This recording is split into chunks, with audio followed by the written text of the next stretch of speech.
अगर हम लोग लेग बनाते हैं from departure to destination, let's suppose this one is your leg. तो एक ऐसा point, since it's a point of no return और पॉइंट ऑफ सेफ रिटर्न, एक ऐसा पॉइंट है आपके डिपार्चर और डेस्टिनेशन के बीच में, कहीं भी हो सकता है, इट डजेंट मैटर कि एग्जैक्टली बीच में हो। लेट्स सपोज फॉर एग्जांपल ये वाला पॉइंट है आपका पॉइंट ऑफ नो रिटर्न।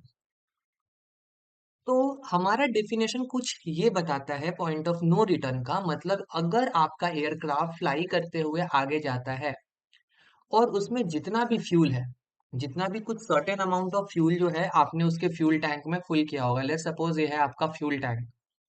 अब फ्यूल टैंक है आपका, इसको यहाँ पे लिख लेते हैं, फ्यूल टैंक। आपने कुछ सर्टेन अमाउंट ऑफ फ्यूल आपने भरा हुआ है,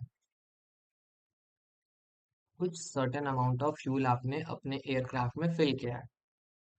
अब जाहिर सी बात है, फ्यूल जितना है उतना ही तो आप फ्लाई कर पाओगे ना। एक कि आप एक सर्टेन अमाउंट ऑफ फ्यूल लेके फ्लाई करोगे और एक मैक्सिमम पॉइंट जहां पे आप अपने एयरक्राफ्ट को ले जाते हो, और अगर आपका एयरक्राफ्ट इस पॉइंट पे पहुंच गया और वहां से वो, उस एयरक्राफ्ट में इतनी कैपेबिलिटी है कि अगर वो वहां से रिटर्न आता है तो अपने डिपार्चर पॉइंट पे वो सेफली पहुंच सकता है।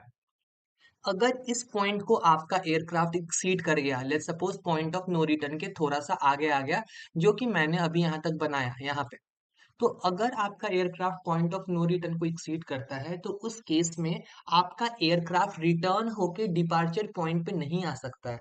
सो what we conclude is the point of no return is the maximum distance where your aircraft can fly and it is still capable enough to return to the place of departure within the safe endurance। safe endurance मतलब जितना उसमें fuel है। Point of no return उसको आप kind of cross करोगे तो you can not return. Point of safe return मतलब जहां तक आप जाओ और वहां से सेफली आप रिटर्न कर सकते हो।